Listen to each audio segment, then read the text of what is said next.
Welcome to the Sports Resort, the People's Sports Show. Real talk unfiltered. With your host, Derek Jonkins. Welcome back to the Sports Resort Show with D. Junk. Today I got Coach Bryan Bartley on here. How you doing, Coach?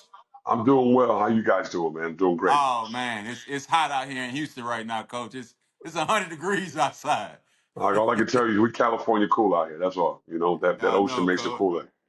Yeah, hey, that's a good thing, man. Appreciate you having you on today, Coach. I know we talked numerous times over the last few months, and finally get to have you on. Like I said when I first, I'm a big fan of reaching out to people who I feel like they're solid. And the first time I seen the video you put out, it resonated me with me and my beliefs and how I work with athletes and coaching and being around mentors. It resonated real good on that. But more so, not just me, more so parents, because I think a lot of times kids, as they go on their journey, them parents have a lot to do with it because they the one driving them around. I tell people all True. the time, you got That's to true. get there first, right? Yeah, you got that The right. coach, the trainer don't have nothing. The parent got to drive the kid there. So parents have a bigger impact than what they think, they have because you gotta take them. I look at my True. daughter play sports. I got to get it out. Me and my wife got to get it out first. You're You right. know, You're totally right. the logistics school get out, or you got to go across town, or it's a lot into that. So I always try to tell parents, man, you have a bigger impact than what you know. So, Coach, how did you, just a good quick question, Coach, how did you get into coaching? Give us a little background about you. Grew up in New York. I played at Archbishop Stepanak and then went on to Upsler College in East Orange, New Jersey. After my career, I wanted to play, but I ended up overseas. I played in Portugal. I came home. And like anything else, trying to find your niche after playing or what you really want to do. I went to Atlanta, was in Atlanta trying out for the Atlanta Hawks. And I didn't make the Hawks, but I had a great opportunity to work for them. So I worked for the Hawks for about 5 years. And after working for the Atlanta Hawks in the front office for 5 years, what was really resonating to me was trying to make an impact for kids. And so my first opportunity for me to coach was with the Atlanta Celtics in Atlanta. Hmm. Big organization, a lot of NBA players. They were just starting off the ground, coming out, and that was my first coaching experience.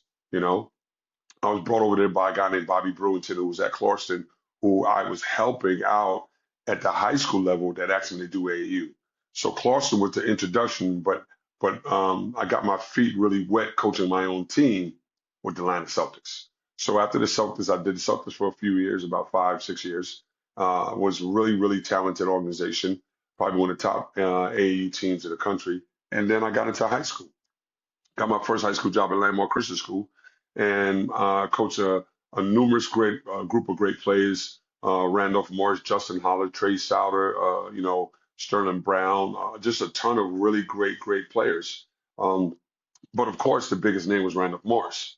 Randolph Morris was a top 20, top 10, top 15 kid in the country. Went to Kentucky, played for the Knicks and the Hawks, and then I got the coaching bug. Hmm. Did that for a few years, and then ended up at Auburn University as an assistant coach. So just went down a variety of places. After leaving Auburn, I did a little bit of both and continued to keep coaching. And it took me to a few states, and then ended up in Maryland coaching at Montrose Christian School where Kevin Durant went to school and was kind of very successful, 59 there. Then went to Washington D.C. and coached at Friendship Collegiate. And now I'm across the whole side of the East to the West. Hey, Coach, So yeah. you been a little bit everywhere. Hey, that's a heck of a resume right there. You gonna have to put that in your book one day, Coach. You gotta get your book out there, Coach. You gotta get your book out there. So, with your coaching background and all the places you've been in your career so far, what has been the most rewarding part of coaching so far, especially at the youth level? Just the impact you make on kids, to see the kids grow and walk out and become men, and then find out what they're doing in their true life. And now I've been coaching so long, these young men have families. So just to kind of, being able to develop a platform for them to kind of walk, because what you want to do is you don't just want to coach, you want to provide life skills. And I'm a true believer that you can be tough as a coach, but rules without relationship equal rebellion. So I had to make sure I had a relationship with guys, but I also had rules. And sometimes it doesn't work like that. Sometimes there's a tough one when you get a tough kid or a kid and parent don't understand what you're trying to do. But my whole perspective in coaching is how I can create an avenue for them to be able to be prepared for where they're going to walk into. That's the key for me right now. Hey, that's I'm a big fan of that too, coach, and that's early on throughout my coaching career, I was blessed to be around some great coaches and learn. That's why I always try to tell a lot of young coaches, learn from the guys you around because that's how you gonna know what to do for the kids. So I always look back at a lot of coaches I had, and one of my main mentors, Coach Ray Seals, which is a Texas high school football legend, and that's what he always say, John. It's not about the wins, but it's about how many kids can I get in college. You know, how can I teach this guy to be a great father? Be a great husband, things like that. And two, just to see him, let's say, everybody not gonna go pro. Hey, we're gonna do this, right? And the impact we have. And I mean a zillion years later, and everything he's taught me still resonate with me every day. And that's why, a lot of times people look at my success over the years and like, how do you do that, right? Like how do you do that year after year, 20 some plus year. I think I'm on year 27 now. I'm like, dude, I just something I'm passionate about and I love. And I love to see people, especially when you work with them, coach, and they go have families and careers and they come back to you and you like, man, that's pretty awesome, man. And they like, it's just a rewarding feeling. It's something that, I tell people if you can work with young people and help them, and that should feel like your calling. Because I honestly believe that's a God calling to be a coach. It's not for It everybody. is. It definitely is. It definitely is because the thing of passion equals purpose. Correct. And I know that I'm designed for it. Mhm. But the greatest things are when you get those letters back from kids and they talk about the impact you had on their lives. See, every kid on your team are not going to be a pro. God to bless you with 12 kids, and they're all there for you to win games. Some of them is to be great fathers, be like you just said, great husbands, great brothers, great mentors. And then you also have to understand that you're replicating something that they got to go out in the world and continue the cycle. I Yeah, have a young man named Justin Holland that played for me. Now he's with Anthony Edwards, but he was in Atlanta, and all he did was coach in the inner city. All he did is give back. So to see young men go out to not just fulfill their dreams, but have an impact on others, I always say, always good to help one person, even if you can't help all, because that one person may have impact of thousands of people. correct. That's So true. you got to be you got to be cognizant of the fact that what they're driving to do, and also what they'll do to impact the other kids as well. That's true. So, Cole, let's kind of fast forward a little bit because we all see it, right? We living in a social media world nowadays. Training, basketball training, everybody has their own outlook, right?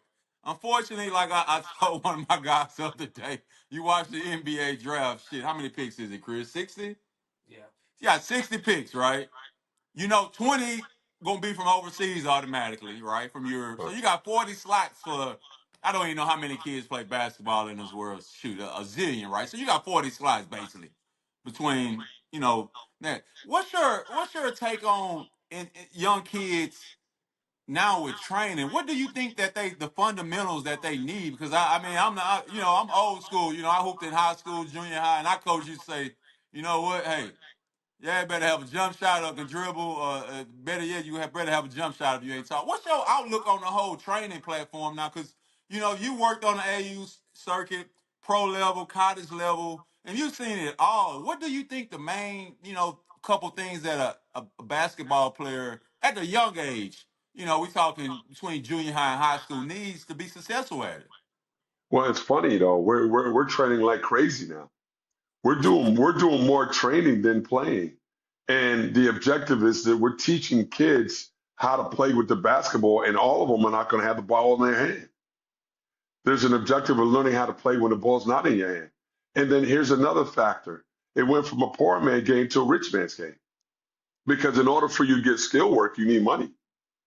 So it's changed our perspective. What helped us in the past is that even though we didn't get the skill as much, we skilled, but we didn't drill.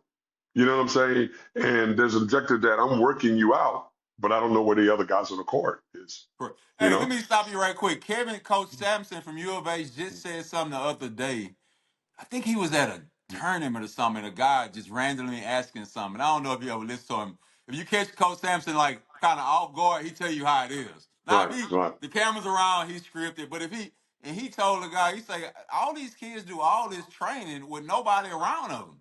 I want to see what they gonna do when it's 5-on-5 on the court, and a That's guy up it. in his face playing hardcore defense. Show me they do all these lessons, but I need to see. So I need to see you hoop against 5-on-5. When I come scout you, it ain't 1-on-1. It's 5-on-5. A guy in your face.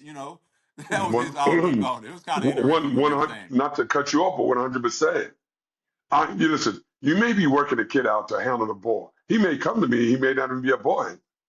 He just may be a guy who's going to shoot the ball all the time or a slasher. Like your skill development has to fit what the kid is projected to do. Every workout is not a workout with a ball in their hand. Some workouts need to know how to move without the ball and get it. Some workouts need to be able to defend and then go from defense to offense. So the issue is I'm teaching this kid all this work, but he can't see the other four guys on the floor. He can't see the back door. We're not teaching him to be able to see the corner. We're not teaching him any of that. We're just teaching them how to score. And too much of that is happening. Gotcha. And I see that a lot.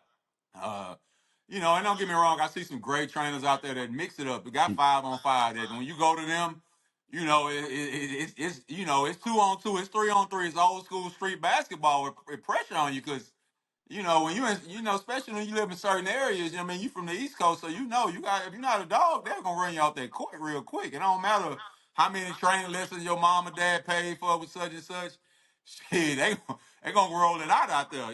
So that's a good outlook on it, Coach. So I definitely agree with you on that. You have to mix it up on that.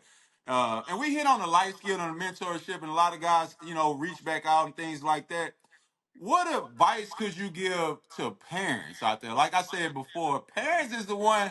It starts with the parents. Don't get me wrong. You have the one also where the kids don't have parents at home. But now, like you say, the game of basketball has turned into it used to be a poor man. Now you got Right. to have some money for that stuff because the traveling and everybody can't play on the shoe team, right? I mean, Yeah. and they're all that. What advice can you give that parent who wants their kids to be successful, but they don't have a lot of means for it right now? I think that you got to work with the local high school coach or attach yourself with kids that are already in the gym. Correct. So if I kid and I can't afford to, who can I have my kid be around? Because let me tell you something. I tell kids this all the time. Yo, you show me your friends, I'll tell you your destination. You know, I can determine where you and who you're going to be depending on the people you surround yourself with. Now, you want to be great, surround yourself around great people. That's important right now. Same thing with kids. You want to work out, you may not afford it. Find a way to be around the gym or get a job at the gym. You know what I'm saying? Like again, it's that hunger That's thing. what I We're did, gonna coach. find I could ways. when I wanted to train and I Mm. couldn't afford to train. I'm like, know what? He trained me. I never forget. He trained me about a couple times, and I'm like, man, I feel bad. I ain't got no money, and I was like, man, I need a job. And he gave me a job at the gym, and that's how basically I paid for my training. I would go there every day, and I think I was making about $7 an hour, but shit, I was in the gym though, and I was like, hey, this is cool right here. I'm repaying it back. You hit it dead on the nose, if you can get a job. Hey, I cut grass growing up. I ain't had no pride. I was like, I need to go buy some tennis shoes and cleats. Hey, let's do this. You hit it dead on the nose on that. But as you see now with the transfer portal and everything, I think Rick Pitino said it, and it's been going viral. He brought up he lost. I can't think of the guys' names. I think he lost 5 kids that could play this past year, and he was like, "I lost such and such, such and such, such and such." I can't replace those guys with high school kids. I have to go to college portal. What's your outlook on that right now? Because with the JUCO now kids, those years don't count anymore. You know, now high school kids, some of them that can walk right in and play. A lot of them now is hard now. What's your outlook on the portal now? Because it's getting guys like Rick Pitino say, hey, I'm not recruiting. Next year class is going to be all portal kids. I don't have time to get high school kids in it right now. Well, I And think he's it's not the only unfortunate. one. It's a lot of coaches thinking like that. Yeah, well, I think it's unfortunate the fact that we can't recruit high school kids, but there's a reason. These guys are trying to keep their jobs. It's Correct. also teaching high school kids that it's a business. Correct. They have to learn that it's a business now. And because it's a business, this is a very big challenge for high school coaches. The question is, how can I help prepare my kid to be able to get on the team and be able to work every day? Our high school kids don't know how to compete every day. Correct. Our high school kids don't know how to go full speed. I just saw a kid who graduated this past year. He's been working out at college, and he was with his mother. I just saw him yesterday. I said, I got a question for you. What's the biggest 2 or 3 things that was hard for you going from high school to college? See, the more those high school coaches learn, the more we can help them transition on the floor. And the kid said, hey, coach, just weight room and speed. The size of the guys is speed. And that's what the transfer portal offers. It offers a kid who's able to come in and play and immediately be able to make an impact on the team some way, somehow, even if it's in practice. So there's a bigger challenge. Now, is it right? They got to keep their jobs, and we're trying to get kids there. My position is our coaches have to get better. We have to do a better job preparing our kids that the first day of practice they're ready. Right. So we have to go in and look at and dive into the weight room. We have to talk to them about nutrition. And the biggest thing is our coaches have to learn to coach talented players hard and not be afraid of them leaving. Because it's an injustice. Because you can cater to them, they're going to leave anyway. But you have to be able to make sure that when you got a gem, you know how to take care of it. A lot of times we want things in life we're not ready to receive. We want the best kid. We want the great athlete. We want all of it. But are we prepared to coach that kid hard and help that kid be able to transition on the floor? Because the more prepared it is, let me say this to you. When a kid comes from a good program, right, and he's played for college, he's a freshman all the way to December. When January hits, he's now a sophomore. He's a sophomore now. But when he comes from a bad program, he's a freshman all year round.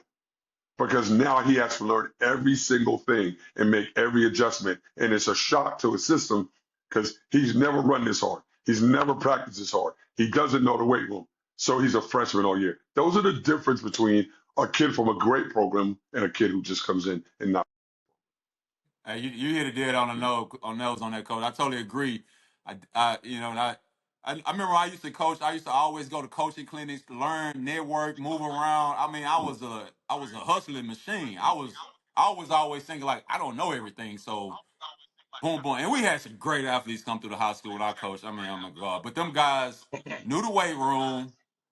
Us as Right, coaches, we prepared them and we was on it and we coached them hard and it paid off. A lot of those guys went to the pro level or got scholarships at good D1 schools and it panned out for them. And they look back at now and be like, Coach, boy, y'all was hard on us, but appreciate it, Coach. Y'all, it paid off. And they knew that if they left and transferred, it wasn't really nothing better than what they was in because you at the best already. You here. So you might true, go over there, but we coming at you. You still got to come through us. We might play y'all and we coming hard at you. So I definitely think that the kids have to understand the weight room and the nutrition early on. I think the early on you understand that, the better off you can be, especially in basketball. I mean, I had a few guys this summer, that played college basketball, and both of them got in the portal. One of them, he was pretty good, got there, he understood the weight room. The other one, when he came to me and him and his dad was talking, the main thing, he can hoop, he had the skills, but he didn't have the weight room. That was the biggest challenge for him his freshman year in college is that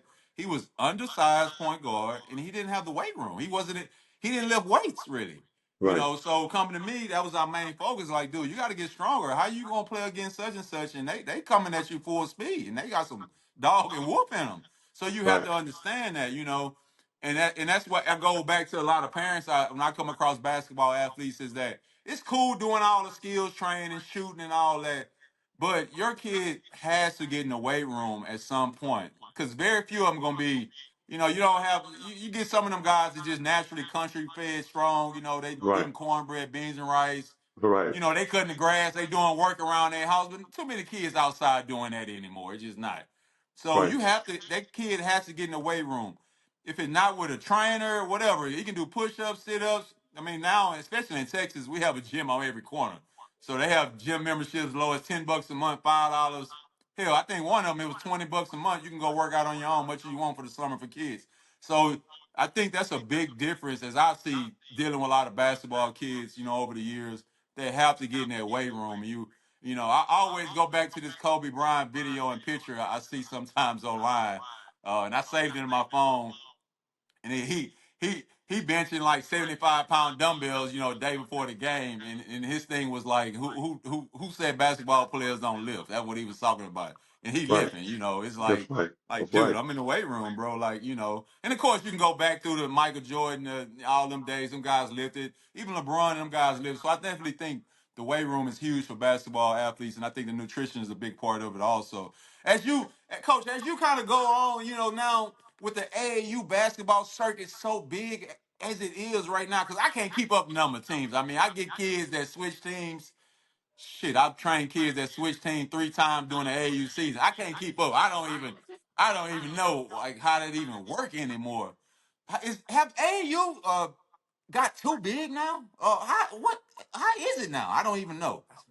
I feel like AAU's like fire. You know, it's like having fire. AAU's like fire. Now, when fire is controlled, it'll heat your house up. But when Yeah. it's out of control, it'll burn it down. That's AAU. Depending on the program, depending on what it is, it's a great platform for exposure. Mm-hmm. And when it's utilized right, it's good. It's good. There's nothing wrong with it. The problem is there's only a few people that are doing it. That's the difference between. That's why good is the enemy of great. It's the people that want to have an exceptional program, that want to do things out of the box that help prepare the kids and make it well-rounded for them. And it's a great tool and a great place for kids really to get the most out of what they're doing. And this is what I try to tell kids all the time. A lot of times kids want to take the elevator when they need to take the stairs. You feel what I'm saying? That's Because the true. elevator, That's you know what true. I'm That's saying? true. For real. Because the elevator gets you to a floor that you don't appreciate. That's true. It'll get you to a level that when you get there, you're not ready for it. But the stairs allow you to appreciate it. Because when you take the stairs, when you get to that floor, you happy you on that floor. You know, you walk 10 flights, you happy to get 10 flights, but the elevator gets you there fast. And Mm-hmm. there's not a real appreciation to be on that level. And that's the issue that we have with kids sometimes. Parents are trying to push kids to a level that they're not ready for sometimes. And so the key is when the kid's driving the train, we figured it out. Mm-hmm. And so now AAU's come a platform where all the parents are talking, and when things are not right, they want to move a kid. But they don't realize that struggle builds character. Sometimes going through the tough things helps them be able to perform in a way that they have to battle through. And now they will test it. Let me tell you something. When you're tested a long time, you start to question your journey. You True. question the process. That's what happens a lot of time. And our parents got to have to do a better job of letting them understand the process. That's why I love the process. I talked about animals and talk about insects. Like when you look at a caterpillar struggling in a cocoon, and many times people have shown that if you take a razor blade and cut it and help it before it's a butterfly, before it develops its wing, it'll die. Because it's the process it has to get to be able to be a butterfly. We're cutting the process out with everybody. Yeah, and you hit on the point there, coach. Because I've seen that with a lot of kids in this area. I mean, I can't even keep up the teams they jump to, and I want to be. And a couple of them, I tell their parents straight up, they like it. I say, man, y'all gotta just sit tight and develop, cause your kid in the ninth grade, you can't like let him develop right now. Let him go through it, like you say, go through the process. He in the ninth grade right now. No college coach coming to grab him tomorrow. Let him let him play on that little way y'all at, deal with the adversity, cause he gonna go through it at some point in life. And then, evaluate it the next season. But man, jumping 4 or 5 teams before a month up of the AU, I mean, you can't even. What does that tell your kid, right? You got to ride it out sometime and see where it goes, and that's the thing, Coach. How does the live period and the experience recruiting at the shoot circuit, you know, look, for as college coaches, they're trying to recruit, because now, you see the videos pop up and you got every coach sitting at certain tournaments, sitting on the court right there, parents around there, everybody around there. Has that changed at all from, 20 years ago to now? Or It is. Our kids are playing 10 times more, and they're Mhm. getting into injuries because of it. The live Well, let me period ask you a is question, Coach. Why are they playing 10 times more, right? Why because is that? there's because they're we continually have more development camps and more options and more things for them, more exposure opportunities, more people want to eat off of kids, more tournaments are being held, more classics are being held, more. It's the ones that separate, the ones for great causes, the ones that really want to help kids. And I do one myself in Atlanta. But the thing that I'm saying is there has to be a cutoff point for a kid in August to prepare for their body to recuperate and recover for the season. And we have to be mindful of that. And when you talk about the college coaches, they're just looking to kind of have an idea of what they want to look for because they're still in the transfer portal. But they're also a top level kid that they got to follow. So every now and then they got to continue to look because they might see a diamond. So diamond in the rough. So um, it's kind of hard for a kid to not get exposure now because there's too Correct. many options. Correct. Way It's too a many lot of options. You know what I'm options. saying? It's a lot of options out there. It's a lot of. You're right. It's a Yeah, lot of options. You can play. yeah, You gonna get seen because it's a yeah. lot. Like you say, it's a shit. It's probably a tournament around here right now somewhere. Shoot, if I really wanted to, I really wanted to pull up on some games. But you hit it dead on the nose. That's and the coaches have to show up because it looks cool. Like I was telling the kid, they went on a tournament. I'm not sure the Nike whatever which one they went to, and he was like, man, there's a lot of coaches. I'm like, that should give you some motivation. And he was like, Coach, them kids big. I'm like, dude, I've been saying you got to get in the weight room. You got to get hungry. You got to want it because this is Yeah, you different. better, coach, you better be hungry because listen to this. I want to say this. I was in Phoenix at an AAU tournament, and I'm talking about the parking lot might have had, I don't know, it felt like 5 to 10,000 cars. But Mm-hmm. you got to be mindful that in every single car and van, there are dreams. If you count the amount of dreams in a parking lot, you have no reason not to go on that court and play hard. Forget the college coaches.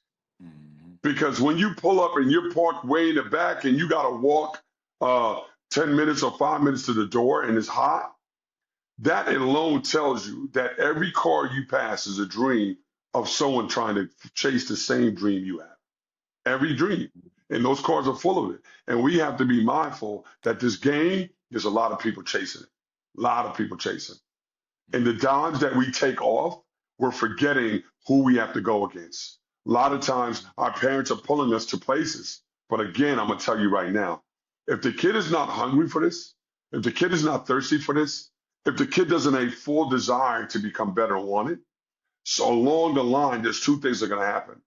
They're going to quit or they're going to find out that this is something that they rather not do, but they're just doing it for their parents anyway. Mm-hmm.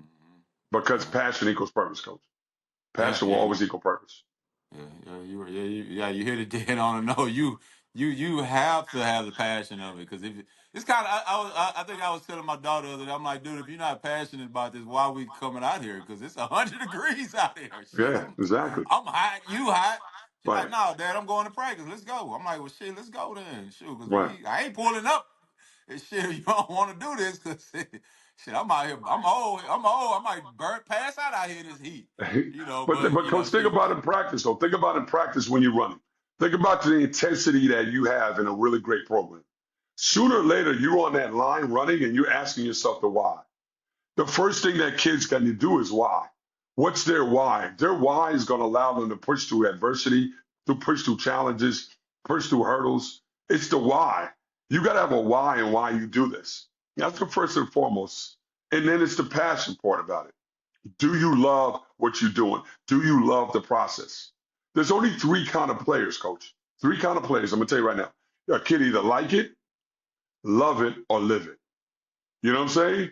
And this kid, there's a big challenge between like it and just love it. But when you look at the overseas kid and those other kids, they live it. It's part of their everyday DNA to be on the floor, on the court, learning basketball, and getting better. But love it, there's a big combination between like it and love it. Some of them like it because they like the gear. And then some people love it because they like the money. So again, it's the ones who live it are the ones who are going to exceed. You might get to that place or get to the league, but you may not be able to sustain it. Hey, some people do like the gear. You right on that. Oh, I play for this team. I got these shoes, this jersey, man. Yeah, yeah.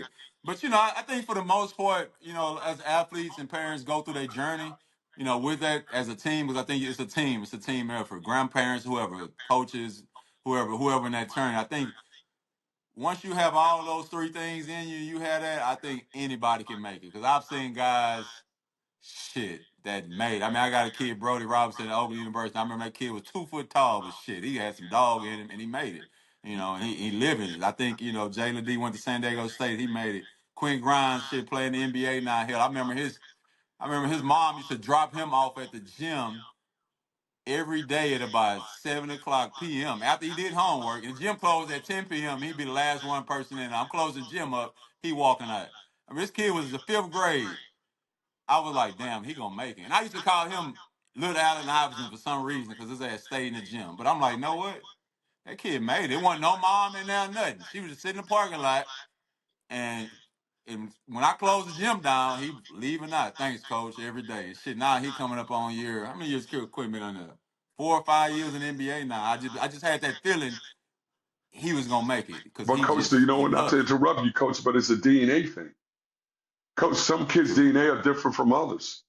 Some kids don't true. need it. A lot of times, our parents like to jumpstart a kid. They're yelling and screaming. Those are the kids that need cables. Coach, you know when your car die, you need to get a jump start.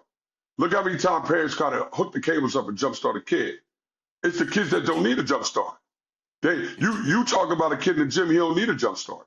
True. Let me tell you about the process, my dude. The process is taking a seed. The best thing to learn about a process is if you ever had a seed or a garden or tell a kid to plant a seed. Because remember, that seed grows in two different directions at the same time. And it's growing deep down in earth to build some foundation. Fundamentally, the foundation is what keeps that in the ground. It makes it sustain weather, all the things that natural is going to hit it to make it be able to stay and live. All these Mm-hmm. trees you pass, okay, that went through all those storms in Texas, can sustain it because its roots are deep in the ground. And you may not see that seed break the surface for a long time. Mm-hmm. That's the kid who's not ranked. That's the kid who feels like he's not playing. That's the kid because the seed is growing in two different directions. And if you sustain the process, if you keep continue going, that seed breaks the earth, and all of a sudden you start to see it flourish. A lot of time, our people want to take that seed out the ground and move it somewhere else Mm-hmm. before it has a chance to even develop, before it has a chance to grow. And that's a problem a lot of times. It's going into the direction. So what you're not ranked? So what you're not the best 5th grader? So what you're not the best 8th grader? It doesn't matter. It's process. And we don't know how to endure the process. That's why I always talk about turtles all the time. That's why I love how turtles grow, because it's got to crawl. When it hatches the egg, it's got to crawl up the hill and crawl all the way into the water. But again, if you take that turtle and put it in the water, it'll die.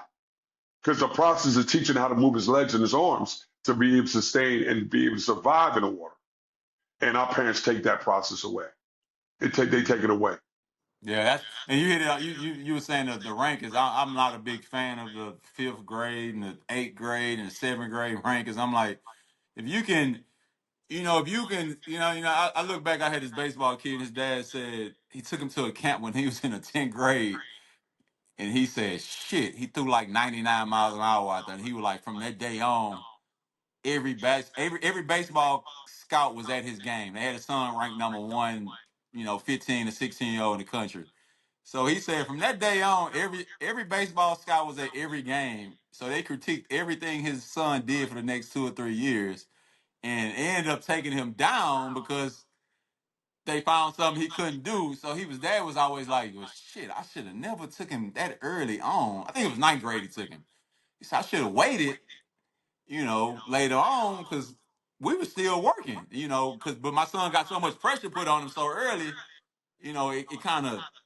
He said it kind of threw the process off in a way a little bit. His son still ended up making it in Major League Baseball, but he looked back at it and he said, "Man, I cost him a couple $1 million because I let them rank him so early on, you know, that by the time he became a senior and got drafted out of high school, he dropped a little bit because they said, oh, he couldn't make the pitch here, he couldn't make the pitch there." So I always kind of, I look back at my daughter right now, who's young, tall athlete, and I'm looking at something like, holy shit, how they got her ranked already? Hell, we ain't even did shit really. Like, so, what's your opinion on the rankings so early, especially in the basketball? I mean, you look online now, shit, it's a top 5th grader, top 6th grader, 7th grader, 8th grader, blah, blah, blah. I think rankings are for readers. Rankings are for people that read it That's correct. because the kid who's working can't see it. Correct. How about the kid who never got ranked that's overseas right now? Where's he at? How about the kid that blossoms that nobody talks about and all of a sudden he pops up on the scene? I think it does an injustice for us, not all the time. It's good sometimes because we all need to know where we are. But I Mm-hmm. like when Kobe said, when I rank, I had a hit list.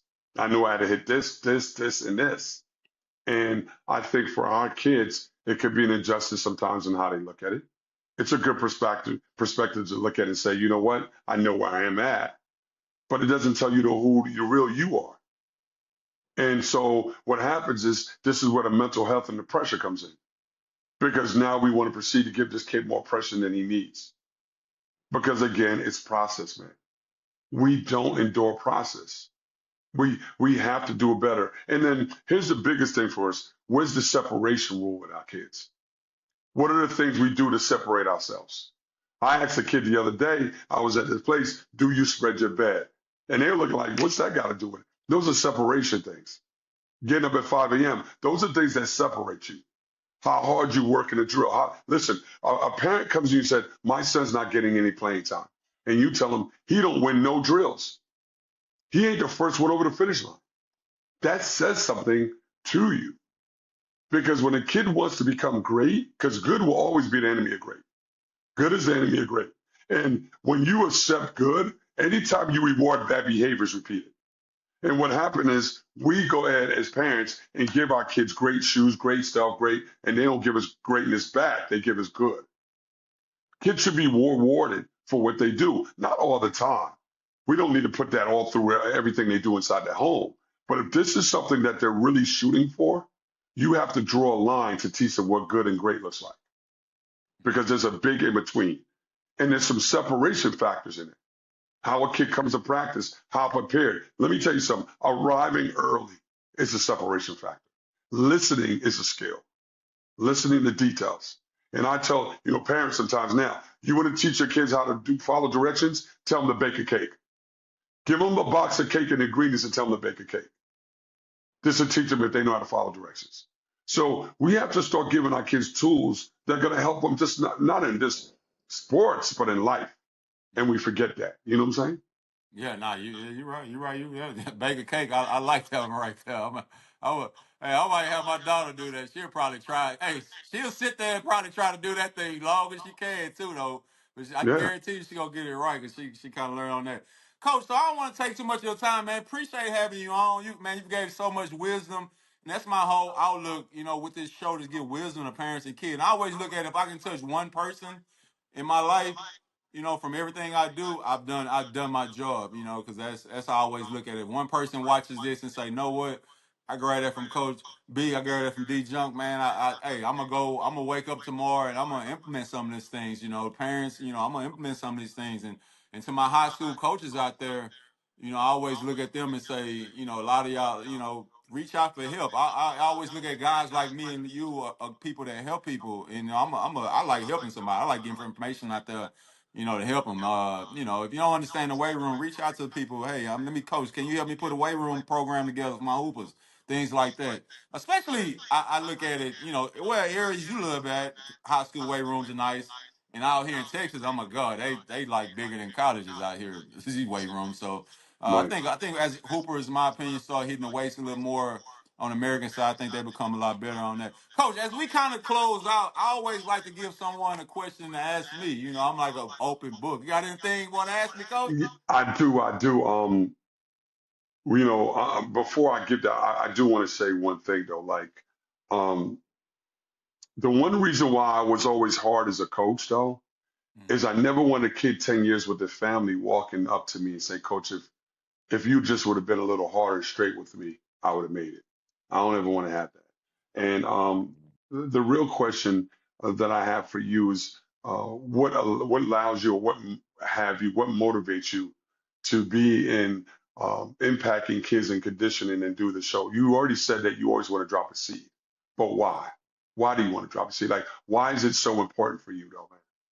I look back on my life when I got into it when I grew up I ain't have much shit I grew up with my grandparents we ain't much have nothing but my grandmother always gave me great advice every day she'd be she was probably the most positive person you're gonna meet. She'll talk to you hardcore, but she was positive. She was like, boy, you better, get off your ass and go get it. Hey, ain't laying on this couch, whoopie whoop. So as I kind of, got off my tail and I made it, growing up from where we was from, one many people made it out of Horn Clark. You either played sports or you were selling drugs on the corner. It was Right. wasn't no I want to be a doctor or lawyer. That was just straight up, Right. So I made it out, and then I went back to coach at my old high school, and I went back there, and after I had been in college playing football and everything, I went back there, and I'm like, man, these kids need a lot of help. And as I got to coaching there, seeing a lot of those kids make it, and some of them did make it. And I always look back at the few that didn't make it. I'm like, man, if I'd have just been there a little more for that kid, that guy, man, he would have made it. Because you know what? I didn't give him my all. Maybe because I was young, I didn't understand at the time. And I look back now and I say, no what? When I'm around kids, I don't want to never have that feeling again. So Right. every day I wake up, I tell people my hardest day is get out the bed. Once I'm out the bed, get to where I'm at. Hey, I love what I do every day. So everyone I work with, I get them my all. Hey, we're gonna work hard. We're gonna have a mission besides sports. What's our, what you majoring in college? You go there. What's our plan? Are we just working out because you bored? you know, or you want to make it now, coach. I want to make it. Okay, so this making and seeing a lot of them, man, make it and come back and say, like you say, coach, man, appreciate you, man. That's my why every day. They go on. Hell, I'm watching the NFL game yesterday, and I'm watching the kid I trained play for the Dolphins ball out, and I'm like, two of them play for the Dolphins. You know, I'm watching them like, man, I remember them guys was in fourth and fifth grade, man. I remember Cam came to a workout and threw up all over the place. I remember Cam told me if he didn't want to, he wasn't sure if he wanted to play football again one day. I remember having talks with him. I remember talking with Ethan like, dude, what's are we gonna do this? And them guys putting they all in and making it. That brings me joy of watching them making. Not even just on a pro level. Even guys that shit. I train a guy that's a dentist right now. Right. I'm like, dude. I remember we used to work, and they appreciate that because they understood hard work Bro. and they made it, and they made it, and to the ones who didn't make it, I'm still there for a lot of them. Hell, they reached out to me, coach. I didn't listen to you, but now I got my life back on track. I'm doing better. Whoop de whoop. I even had a buddy. Shit, I grew up with from day one. Do 10 years in the federal penitentiary. He a pastor now. He doing better now in his life, giving back. And so I've been through it in every situation you can name, from the highs and lows of a lot of people. So my why is to help people, young people, be successful. And I think we're all put on this earth to help someone. And I always say, Bro. God, as a Bro. coach, you got to that's a God given talent right there, because everybody cannot deal with kids. We all have that one friend who say, I want to get into training, right? I want to get into coaching. Exactly. And the first week they do it, they like, man, I don't know how you do this, man. I don't know. Now, Dang, right. I can't. Right. Parents Right. calling me, kids calling me, like how they do it? I'm like, dude, yeah, that's part of what I do. Like I Bro. don't my phone, I'm an open book. Like people can take, but that's why we are different. That right? I always say you're different because everybody can't do that, right? So that's my why, man, helping people be successful, and moving on. Because I think we all one day gonna be gone. God gonna Right. call us home. So I always look at it. What my coach Seals just always say, what you want your legacy to be? What you want somebody to say about you one day? And I always Right. wanted to be positive. Right. That's good, man. That's great. I like that, man. I like that a lot. It says a lot about you, man. And I appreciate you guys taking some time out for me today, man. Appreciate Appreciate it. it, coach. Hey, appreciate you having me on, coach. Before we get off, I always ask people what they listen to. You from New York, East Coast. What do you listen to on your aux, coach? What's your music when you going to train to go into the gym? Jay-Z. I love Jay-Z. I love Kendrick Lamar. Okay, yeah. I'm a still Biggie fan. So those are my three favorites right there, man. You Okay, know, okay, okay. and don't forget the legendary Tupac. I'm still old Okay, school with all okay, that, okay. You went to East Coast and West man. Coast. Hey, I'm Yeah. feeling all of them. I'm feeling all. I've been on a lot of Jay Z lately. I don't know. I've kind of been on the old school Uh, Jay Z right now. I'm on the Kendrick too. Tupac, of course. Tupac got so many good songs. Oh my God, yeah. his Yeah. catalog don't even make sense, man. It's Yeah. just that catalog. Appreciate you having me on, Coach. Man, you have a great day in Man, I sunny appreciate it. California. Hey, it's 100 degrees here. You couldn't wear that all black in Texas right now. You'll burn up. Yeah, It's I about know a I thousand can. degrees. Well, I've been out there. I know where that's for real right there. I know that hey, for a fact. it's real deal heat out here, and especially in August right now. It's crucial out here. I tell you, anybody, if you want to lose weight, move to Texas in August. Walk outside, you're gonna drop it. Hey, appreciate you having me on, Coach. This is D Junk sign off for the Sports Resort. Peace Thanks. out.